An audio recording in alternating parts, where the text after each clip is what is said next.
Alcohol is unlike any other drug. You constantly need an excuse not to drink it.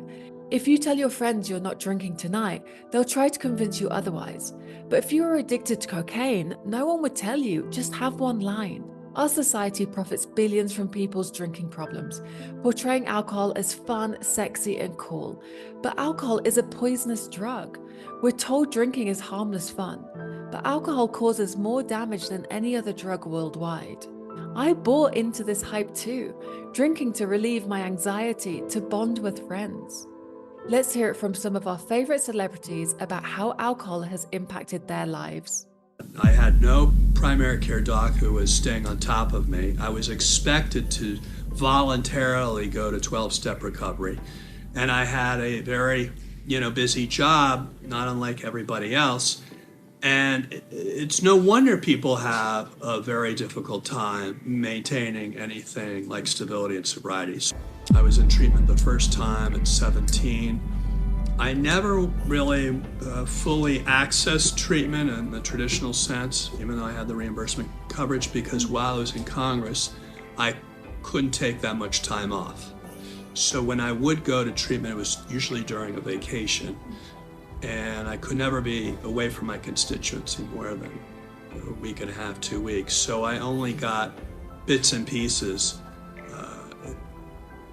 The one exception is when I went to treatment after my car accident. But then it wasn't until after I left Congress that I was able to focus kind of more full-time on a daily basis, day by day, on my recovery. And that was the most conducive for me to get kind of the stability and long-term sobriety I have today. I don't think anybody's got any family member that's comfortable talking about this issue. And the mere fact that my family tried to keep this secret for so long, even though everybody knew about it, we still reacted as if it was a family secret. That's the real narrative of the story. The common struggle is the silence that accompanies any discussion about this issue within any family in America, and so it is a difficult issue to talk about because it goes to our sense of agency, our sense of, are we able to make our own decisions, or are our decisions being made by dint of our mental illness? And the single characteristic of a mental illness is lack of insight, and lack of being able to identify that you've got an addiction that's going to kill you if you don't do something about it. The bottom line is we have to come up with a way to talk about it in our own families, because this is an illness that affects every single person in the family. And when one person suffers from addiction in the family, the whole family suffers. So I felt that it was important. My family was kind of a model for those with intellectual and developmental disabilities, because my Aunt Eunice opened up the conversation early 60s around my Aunt Rosemary having an intellectual disability. That was revolutionary at the time. I can tell you that was not well received at the time, because it was a source of great shame in my family. My grandfather never saw my aunt for the rest of her life after her lobotomy. My father's generation was, basically not to talk about it. And so this is the story now. And look at how far we've come with respect to Special Olympics, and which was really inspired by my Aunt Rosemary. And I just hope that each of us has a responsibility to try to do as much as we can to break the silence. It's not easy for everybody, but we can't expect our Congress, our president, to respond if they don't hear from people. And at the end of the day, we're a democracy, and the only way it works is if people speak up. But if we can't even speak up in our own lives, how are our members of Congress supposed to know how important this is to us? I was a hopeless abuser of alcohol and drugs. I had tried several times unsuccessfully to get sober. Like a lot of my peers and friends, I went through bloody hell and suffered significant consequences. I'm not alone. Most of us had the same troubles. And I was unemployable. You can get sober. You can. For those who are still sick and suffering, you can. It's not easy, but you can get sober and you can stay sober and you can lead a productive life. And most importantly, hopefully like myself, we can learn to help other people get sober and stay sober so they can be productive and contribute to society and to life. It's perhaps the greatest achievement of my life, and I'm most grateful to my friends and family, my saintly wife. I came back to faith in recovery and 12-step meetings. I'm in touch with my friends all the time. The First Lady did a fabulous job yesterday. My hat's off to her. It's a delicate subject. She brought in people in recovery, people who are employers and employees, in a wonderful roundtable. Again, it's a phenomenal thing that the First Lady did. I was honored to participate. I would just say, Jonathan, again, thank you for noticing. Look, as I mentioned yesterday, there's no question, I would not be where I am in this position, in this job, which is the pinnacle of my professional career and a great honor bestowed on me by the President and the First Lady. I would not be here if I weren't sober all those years. Governor George W. Bush responds to questions from reporters on his drunk driving arrest in 1976. His brief comments were made yesterday on the campaign trail in West Allis, Wisconsin. Thank you all. Obviously, there's a report out tonight that 24 years ago, I was apprehended in Kennebunkport, Maine for a DUI. That's an accurate story. I'm not proud of that. I oftentimes said that years ago I made some mistakes.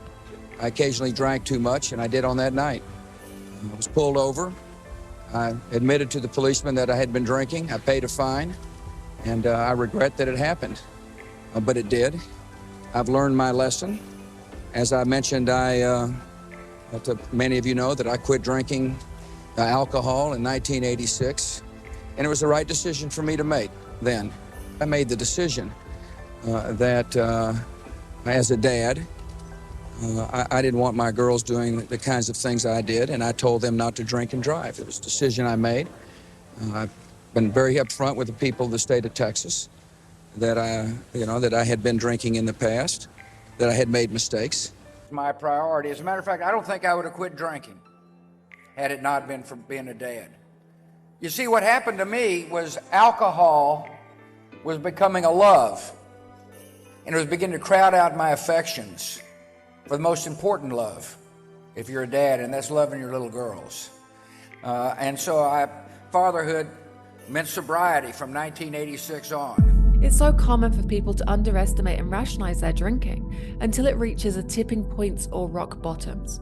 Many think they have control or that problems won't happen to me. But just look at how many people can't complete dry January. Our drinking habits can be a slippery slope, and especially for the wealthy and successful. People might be surprised to hear that in the years leading up to that, you faced more of a personal struggle. Can you tell me about that? Sure. So yes, it's been a wild ride, and this isn't something I've really talked about incredibly publicly, but this is an incredible. This is the perfect venue to do it. When I was a teenager, I had a bit of a nuanced relationship with drugs, and I ended up getting in a bit over my head, and ultimately, I had a drug addiction, and so I got sober. I'm 10 years sober. This is when you were in college. But yeah, oh, thank you.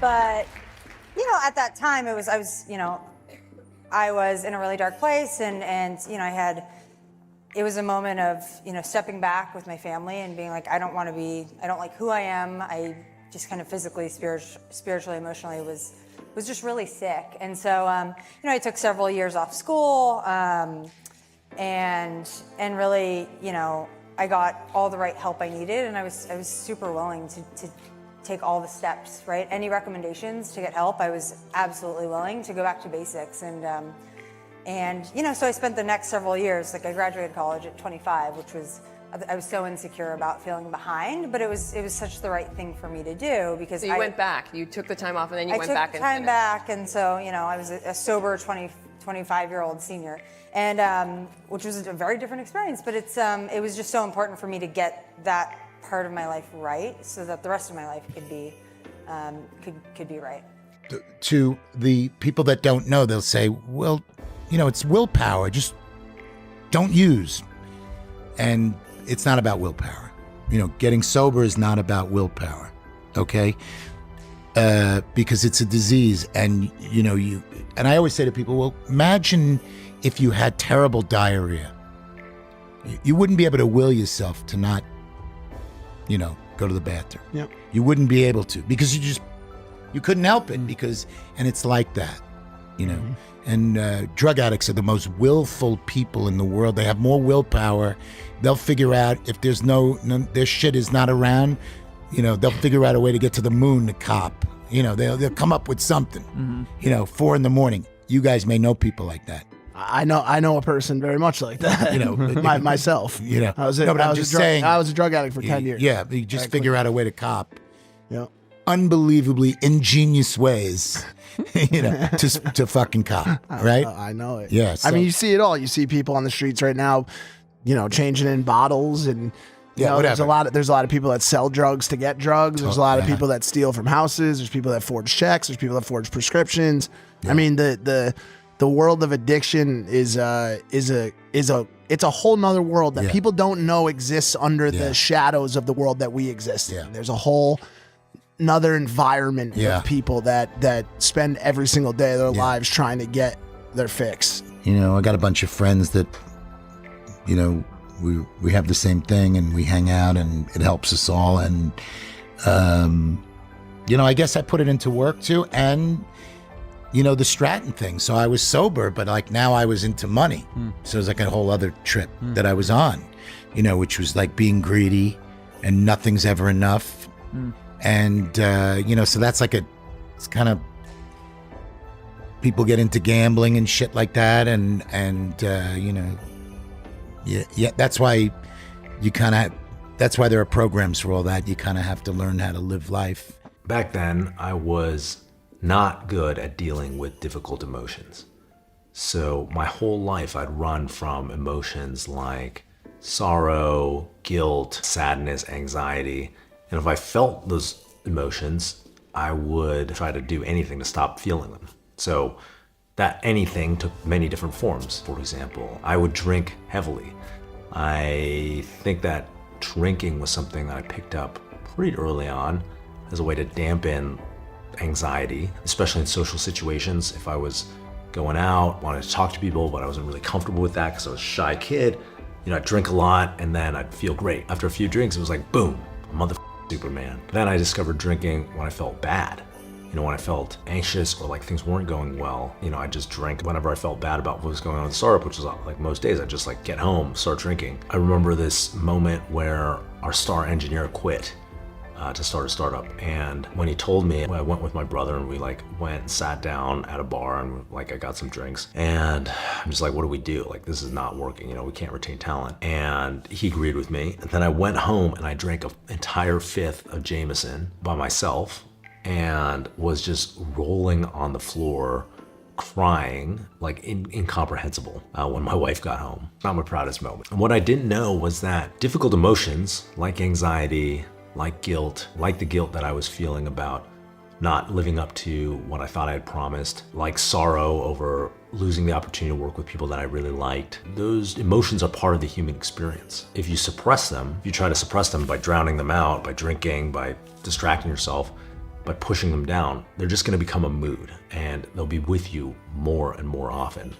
And if you let them pass naturally, you feel them in your body and you let them bubble up and experience them, and then they'll pass. The hormones in your brain that produce emotions aren't designed to stay around for extended periods of time. Emotions themselves are just a signal. If we're sad, it tells us that something in the past went wrong. If we're angry, it says, hey, something's going wrong right now and we need to do something about it.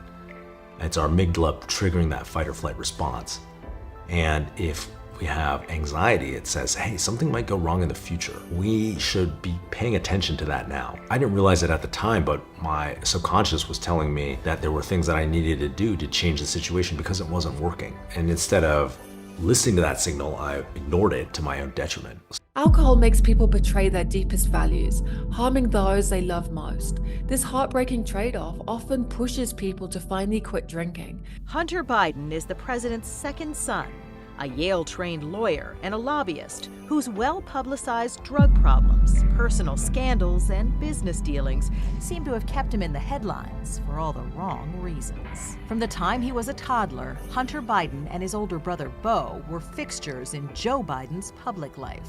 And when they were both hurt in the 1972 car crash that killed their mother and sister, their dad, a newly elected U.S. senator, took his oath of office in a hospital room.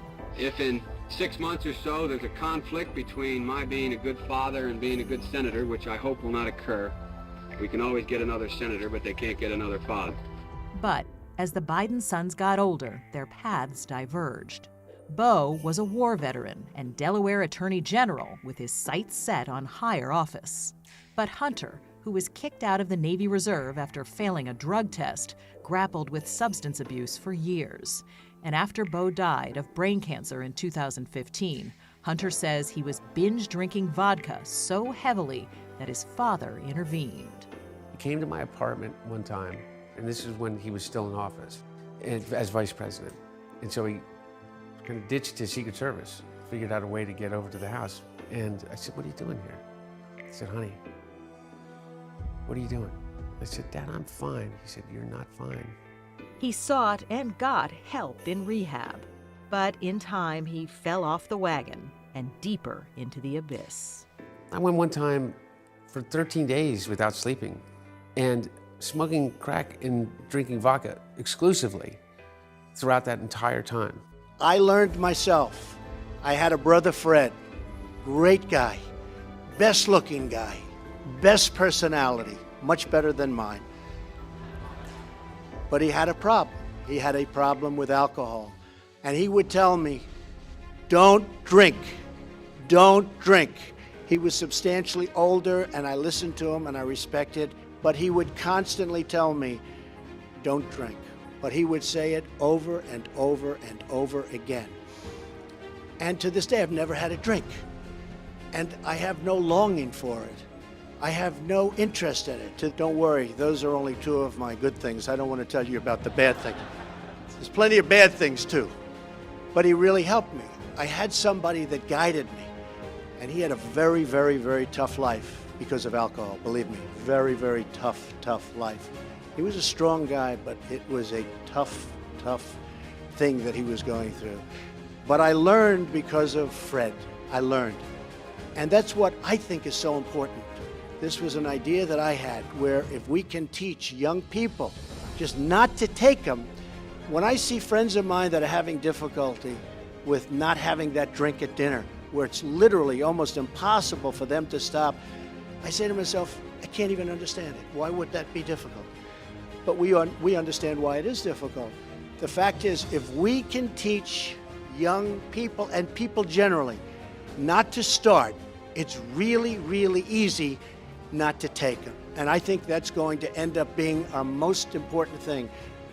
I'm just saying, I'm not a drinker. I can honestly say I never had a beer in my life, okay? Right. It's one of my only good traits. I don't drink. Whenever they're looking for something good, I say, I never had a glass of alcohol. I've never had alcohol. I've just, for whatever reason. Can you imagine if I had, what a mess I'd be? I'd be the world's worst.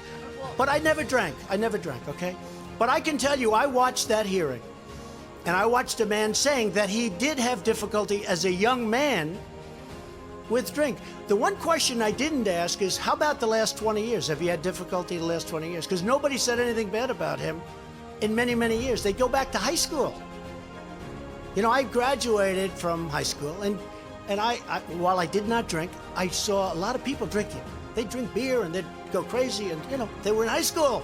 They were 16, 17 years old, and I saw a lot of it.